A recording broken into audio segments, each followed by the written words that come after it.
Olá, alunos da Escola Celestino de Souza, aqui é o professor Valver, tudo bem com vocês? Hoje nós teremos mais uma aula do conteúdo de História para o nono ano, onde estaremos discutindo e apresentando fatos da história relacionados com as experiências ditatoriais na América Latina e a ditadura civil-militar no Brasil. Então a gente entende que esse período foi vivenciado por muitos países da América do Sul, principalmente, né, nas décadas de 60, 70 e 80, e que deixaram marcas profundas na nossa história, pelo qual hoje nós vamos estar discutindo um pouco sobre esse assunto. Então, falar do regime ditatorial, né, é falar dos regimes onde as liberdades políticas, individuais, elas passam a ser suprimidas em prol de um Estado, né, de um Estado que governa autoritariamente e de uma forma repressiva, onde qualquer oposição pode ser perseguida e eliminada para que esse regime não seja comprometido. Eu queria começar falando que nos últimos anos, em virtude da crise política que o Brasil tem enfrentado, a gente tem escutado tem surgido muitas manifestações de brasileiros pedindo a intervenção militar e a volta da ditadura no país. Os grupos que defendem essa ideia, eles defendem que esse tipo de regime seja capaz de acabar com a corrupção, com a crise política e econômica do Brasil. Apesar da gente saber que ela também acaba com o processo democrático, né? Por outro lado, uma das características dos regimes ditatoriais é a violência e a repressão, que tira as liberdades democráticas e violam os direitos humanos. Apesar de ser um conteúdo recente, né, já na segunda metade do século XX, é importante que vocês já tenham, né, é provável que você já tenha escutado alguma coisa a respeito, mas a história nos traz a possibilidade de a gente estar refletindo melhor sobre esse período que, como eu falei, é muito recente. Aqui a gente tem uma foto das famílias, né, que tiveram seus entes queridos aí desaparecidos durante a ditadura militar e que até hoje elas não sabem, né, o que aconteceu com as pessoas, de que forma elas foram assassinadas ou não, né, como foi e por quem foi. Então, a gente sabe que existem muitos historiadores, jornalistas, políticos, artistas, entre outras pessoas, que viveram a violência da ditadura no Brasil e que hoje vem trazendo à tona também essa discussão, né, para contrastar aí em oposição aí às pessoas que defendem aí o retorno da ditadura, né? Então essa visão idealizada da ditadura associada à estabilidade, à segurança, ao respeito com os recursos públicos, o que não corresponde às pesquisas históricas, porque além da repressão política, da tortura, da falta de liberdade de imprensa e do medo, é importante informar que foi durante a ditadura militar no Brasil que a dívida externa, por exemplo, aumentou significativamente, né? E também enquadrar a ditadura nesse contexto da Guerra Fria, né, onde a disputa entre capitalismo e socialismo vão estar em voga aí nesse período, influenciando aí os demais, principalmente os países periféricos. É importante informar que a educação no Brasil também, no período da ditadura, ela foi afetada, né? Por exemplo, foi reduzido um ano da escolaridade básica, que era de 12 anos para 11. Foi diminuída as cargas horárias das disciplinas, que eram consideradas potencialmente subversivas, como História e Geografia, e disciplinas como Filosofia, Sociologia também foram retirados do currículo e foram colocadas a disciplina de Educação Moral e Cívica, que tinha esse objetivo aí de defender a ditadura, de defender os governos. A influência dos Estados Unidos, né, na América Latina. Os Estados Unidos, depois que se tornou grande potência, principalmente através da doutrina Monroe, que a gente já estudou em outros conteúdos, eles vão apoiar aí as experiências ditatoriais que vão acontecer na América Latina, principalmente depois que Cuba se torna socialista, né, por influência aí da União Soviética, e os Estados Unidos começam a financiar grupos, né, militares e política e economicamente, os países na América Latina. Assim, os Estados Unidos criaram uma doutrina de segurança nacional, que chamou a DSN, para acabar com as supostas ameaças relacionadas ao comunismo, como aconteceu na Guatemala e no Paraguai no ano de 1954. Como foi instituída a ditadura na América Latina, né? Nos anos de 1960, com o apoio dos Estados Unidos, os militares chegaram ao poder em 3, 4 países, né? Iniciando aí um longo processo na década de 60 aí, de ditadura, o que aconteceu na Bolívia, no Brasil em 1964, Argentina em 1966, Peru em 1968 e na década de 70 o Equador em 1972 e Uruguai e Chile em 1973. Nós não vamos tratar dos conteúdos de todos os países que viveram experiências ditatoriais, mas vamos ver alguma, principalmente a Argentina, o Chile e o Brasil, onde as ditaduras foram talvez as mais cruéis, né? Entendendo que a ditadura ela foi instaurada a partir de golpes, né? No geral, existiam governos que eram governos democráticos, que estavam mais próximos aos trabalhadores, que defendiam, por exemplo, ideias socialistas, reforma agrária, igualdade social, e isso passou a ser visto como uma ameaça, principalmente para os grupos dominantes, né? A elite, os empresários, que via nisso uma influência do comunismo. E aí, para barrar esse surto socialista que muitos países da América do Sul viviam, os militares vão intervir, né? Vão dar um golpe e assumir a presidência em vários países, implantando aí a ditadura. O caso da Argentina, a Argentina sofreu diversos golpes de Estado. Aconteceu em 1930, o segundo em 1943, 1955 e o último, né, foi em 1966, onde os militares colocaram aí Carlos Orgonia no poder. Orgonia permitiu a oposição, reprimiu a oposição e permitiu que a igreja interferisse na educação e a economia ficou totalmente subordinada aos Estados Unidos, coisa muito parecida que vai acontecer aqui no Brasil, né? E para que eles desenvolvessem mais a economia, eles vão abrir as portas para o capital estrangeiro, principalmente para o capital dos Estados Unidos, vão diminuir os salários dos trabalhadores e aumentar aí a mão de obra, né? A exploração da mão de obra, o que vai também fazer surgir, né, os protestos contra esse sistema de exploração, e os governos ditatoriais vão, obviamente, reprimir com toda a força esses movimentos contra o sistema nessa época.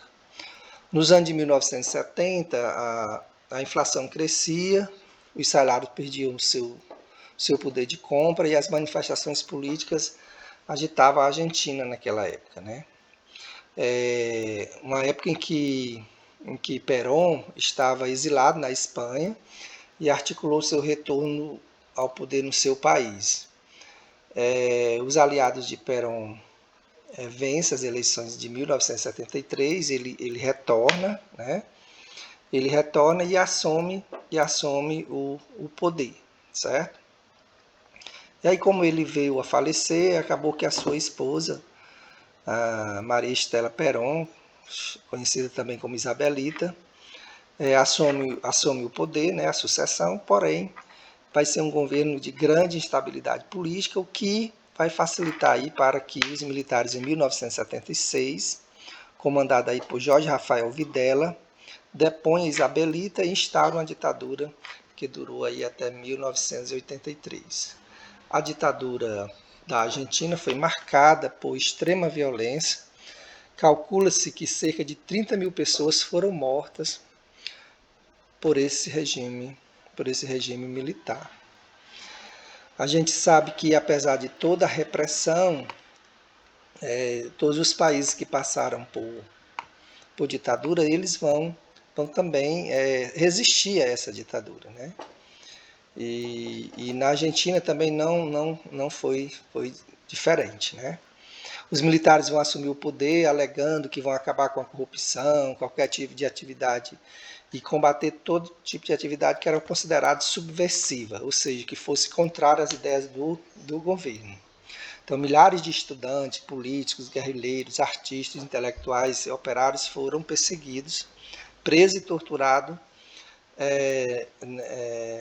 e assassinados nos chamados campos de concentração, que era onde era destinado as pessoas que eram torturadas e, na maioria das vezes, mortas. Então, os grupos de resistência da ditadura expressavam-se por meio da arte, da escrita, né?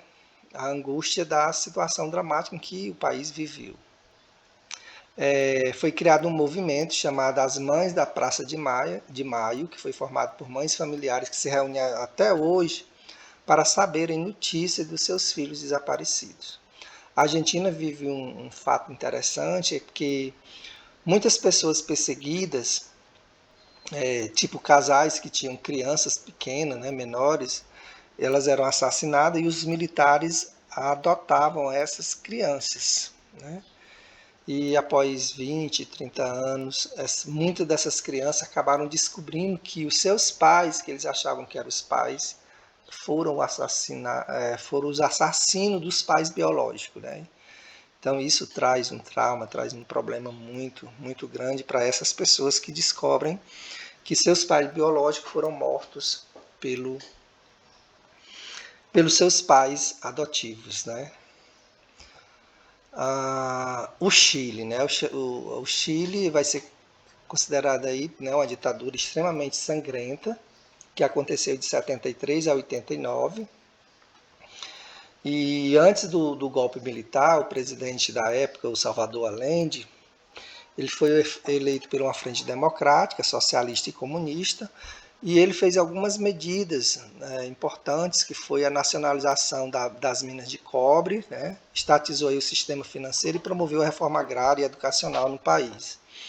Essas medidas desagradam os setores mais conservadores do país, e com apoio logístico, político, financeiro e militar dos Estados Unidos, realizaram o golpe de Estado em 11 de setembro de 1973, colocando aí no poder o general Augusto Pinochet, que impôs uma ditadura brutal no país, né? Então, milhares de pessoas foram assassinadas no governo aí do Pinochet. Como a gente viu, a ditadura no Chile foi considerada uma das mais violentas da América Latina, em que Pinochet ele criou as chamadas caravanas da morte, que prendeu, torturou, assassinou milhares de ativistas políticos. A perseguição aos considerados subversivos foi realizada pela criação da Operação Condor, onde estabeleceu a união entre as forças armadas da ditadura do Chile, da Argentina, do Brasil, do Paraguai e Uruguai. Apesar de serem ilegais, os Estados Unidos tinham conhecimento dessas operações. Então, a Operação Condor, digamos que uma pessoa era exilada, saía do Brasil para não ser torturada e ia para o Chile. Então, lá, se essa pessoa fosse pega, ela poderia ser também torturada e assassinada, né? Aconteceu, por exemplo, um ministro do do presidente antes, né, do Allende, lá do Chile. Ele foi com a esposa para os Estados Unidos e lá ele foi descoberto e acabou que ele foi morto na época, né?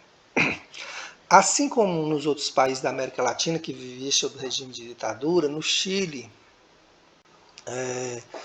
houve grupo de resistências por meio de guerrilhas armadas e artistas que manifestavam o seu poder, o seu protesto, aliás, por meio da arte, né, da música, da artes plásticas, entre outras manifestações. A gente vai falar agora um pouquinho no Brasil, né, que é a nossa história. O Brasil também sobre a justificativa de que o Brasil estava sendo ameaçado pelo comunismo, né? Um grupo de militares com apoio dos empresários, parte da sociedade civil e inclusive da imprensa, depuseram em 31 de março de 1964 o presidente João Goulart e iniciou a ditadura militar marcada aí pelo período de autoritarismo e repressão da nossa história. Em 9 de abril do mesmo ano, a junta militar decretou o ato institucional número 1. Numa ditadura, a Constituição ela é deixada de lado, né, desrespeitada, e o presidente ele vai governando por chamados atos institucionais, onde ele vai criando as suas próprias leis, muitas vezes até contrária à Constituição, certo? E ao todos foram 17 atos institucionais e uns mais rigorosos do que o outro. Nesse primeiro ato, né, que passava a ser lei, já não mais a Constituição, mas o ato, por meio dele o governo pôde cassar mandatos de parlamentares. Se ele julgasse que era contra o governo, ele poderia ser cassado seu mandato, não somente de deputados, senadores, mas inclusive de prefeitos e governadores. Ele poderia suspender direitos políticos e autorizar o presidente a decretar estado de sítio sem aprovação do Congresso. Quando um presidente declara estado de sítio, significa que ele entende que está sob ameaça, né, do país ser tomado pelo algum grupo, e aí ele pode governar de acordo com os seus interesses. Mais de 1.000 civis, entre parlamentares, juízes, funcionários públicos, foram afastados de seus cargos ou tiveram seus cargos ou mandatos suspensos. Líderes sindicais, estudantes, jornalistas, diversas pessoas consideradas de esquerda ou subversiva foram perseguidas. A União Nacional dos Estudantes do Brasil, a UNE, ela foi declarada ilegal e cerca de 1.200 militares que se opuseram ao golpe foram expulsos das Forças Armadas. Entre 1964 e 1969 foram promulgados 17 atos institucionais que serviram para legitimar o regime, centralizar ainda mais a administração do Brasil na mão dos militares. Nos primeiros anos da ditadura no Brasil, né, que ocorreu a partir de abril de 1964, assume o poder aí o general Humberto Castelo Branco, né, que foi um dos líderes que participou da deposição do João Goulart, e ele foi eleito pelo Congresso Nacional, e uma das primeiras iniciativas dele foi criar a SNI, o Serviço Nacional de Informações, que tinha o objetivo de investigar a situação política e coletar dados suspeitos de subversão. Sobre o pretexto aí da ameaça comunista, ele manteve-se no poder até 1967, era para ele estar só até 1966, mas ele ficou até que ele sofreu um acidente de avião aqui no Ceará e acabou morrendo. Na economia, o Castelo Branco ele procurou reduzir os déficits das contas públicas por meio da redução de créditos, aumentos de impostos e arroz salarial.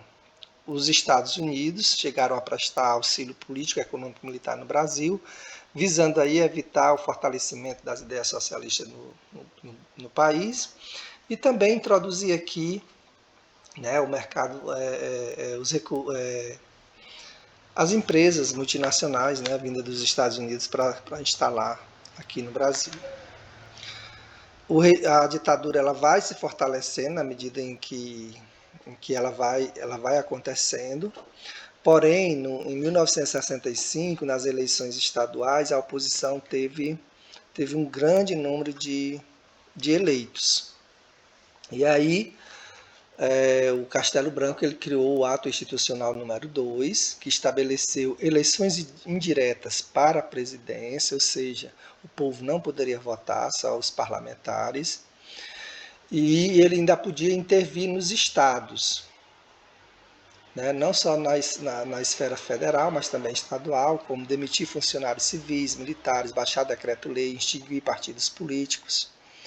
Foi criado apenas 2 partidos nessa época, só poderia o ARENA, que era a Aliança Renovadora Nacional, e o Movimento Democrático Brasileiro, o MDB, que também foi uma oposição consentida, né, permitida aí pelo regime militar. Em fevereiro de 1966 foi instituída aí o AI3, aliás, que determinou as eleições indiretas para governadores e vice-governadores e suspendeu eleições para prefeito das capitais, que passaram a ser indicados pelos governadores.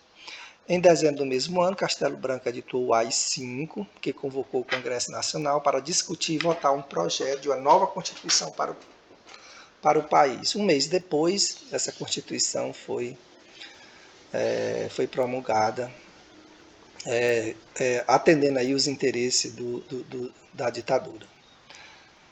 Em março de 1967, ele criou a Lei da Imprensa, que restringiu a liberdade de expressão e informação, aumentando aí a perseguição às pessoas consideradas ameaça. A Lei da Imprensa, né, que era a censura, principalmente a imprensa alternativa, aquela que criticava o governo, toda nota, toda matéria que fosse divulgado teria que passar pela censura, e aí os censores poderiam permitir ou não que determinadas matérias fossem pro ar. Então, no jornal era comum você ver na capa do jornal ou dentro do jornal receita de bolo, poesia, porque como não tinha tempo deles colocar uma outra matéria, aquela matéria havia sido censurada, então eles colocavam, né, para não ficar em branco, colocaria aí uma receita, uma poesia, uma letra de música, para justificar aí que aquela matéria não foi aprovada. E aí, a partir de 67, são chamados anos de chumbo, né? Quando o general Arthur Costa e Silva, que era conhecido aí como o Linha Dura, por defender que o regime deveria ser mais repressivo, né? Deveria combater mais quem se colocasse contra. E durante o seu governo, né, apesar dessa repressão, aumentou também os protestos, né? E os movimentos de oposição, que obviamente foram reprimidos aí pelas forças policiais da ditadura. Mesmo na ilegalidade, a ONU teve um papel importante nesse momento, passou a agir clandestinamente, realizando os atos isolados, exigindo melhoria nas condições de ensino e ampliação das verbas e das vagas para as universidades. Em março de 1968, o estudante Edson Luiz de Lima Souto foi morto pela polícia e nas manifestações seguintes, vários outros estudantes foram mortos e presos. O maior protesto contra a ditadura ocorreu em 26 de junho de 1968, no Rio de Janeiro. A passeata ficou conhecida, a passeata dos 100 mil, né, que protestava contra as mortes e as prisões e a violência policial. A luta dos operários, né, os operários aí, principalmente porque os ditadores comprometidos em garantir o lucro dos empresários passaram a fixar um valor do salário mínimo abaixo da inflação. Ele substituiu a estabilidade de emprego dos funcionários que, depois de 10 anos de trabalho, eles não poderiam ser mais demitidos. Ele substituiu isso pelo Fundo de Garantia por Tempo de Serviço, chamado FGTS. E diante dessa situação, os operários passaram aí a pressionar o governo por melhores salários, além de promoverem paralisações, como aconteceu em Minas Gerais, né, em Contagem, Minas Gerais e São Bernardo, São Paulo. O ato institucional número 5 foi considerado aí o mais violento de todos, né, o mais opressor de todos os atos institucionais. Ele dissolveu o Congresso Nacional, o presidente ganhou amplos poderes para intensificar medidas repressivas. Esses poderes podem ser resumidos como o fechamento do Congresso Nacional, intervenção direta do governo federal nos estados e municípios, cassação de mandatos de parlamentares, suspensão dos direitos político de qualquer cidadão por 10 anos e a suspensão da garantia do habeas corpus.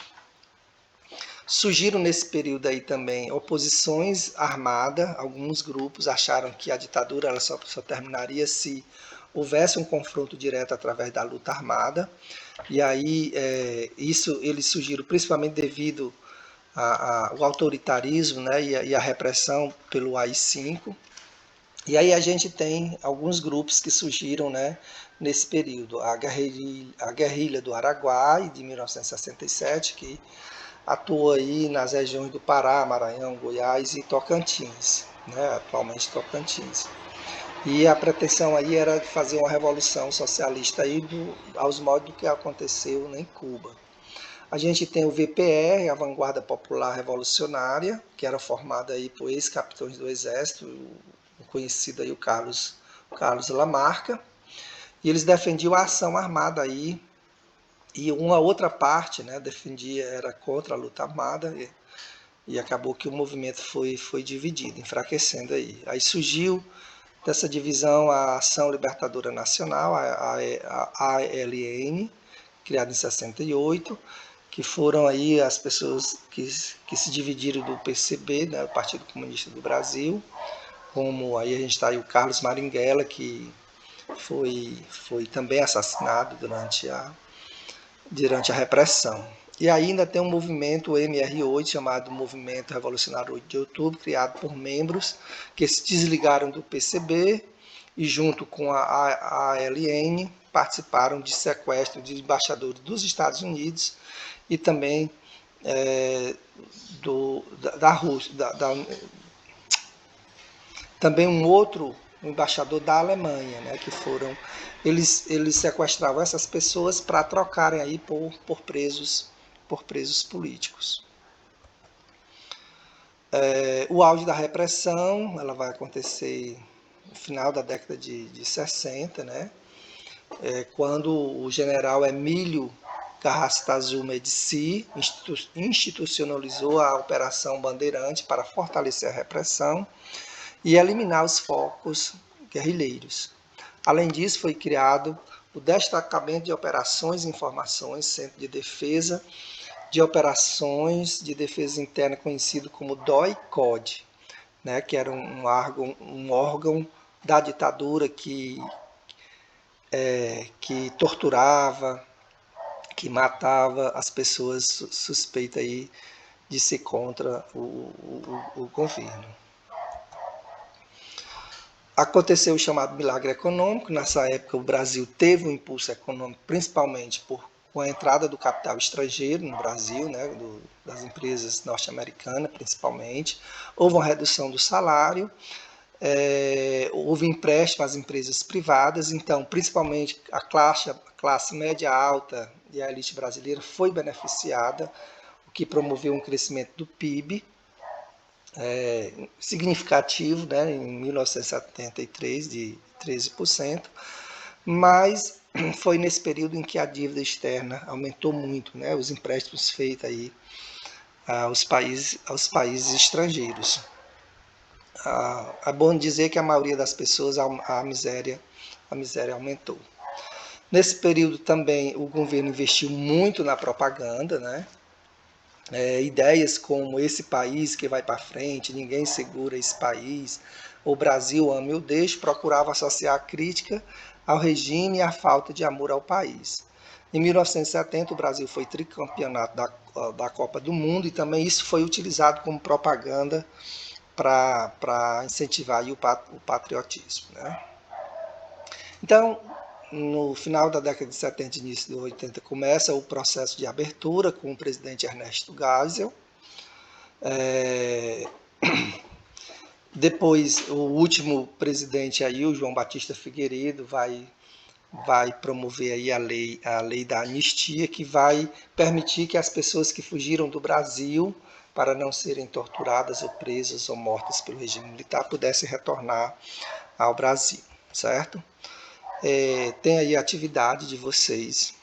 O conteúdo ele é extenso, não tem como eu gravar um vídeo muito longo, mas a leitura é importante que vocês façam as atividades que ajudarão vocês a entender melhor esse conteúdo, tá bom? Bons estudos e até a próxima.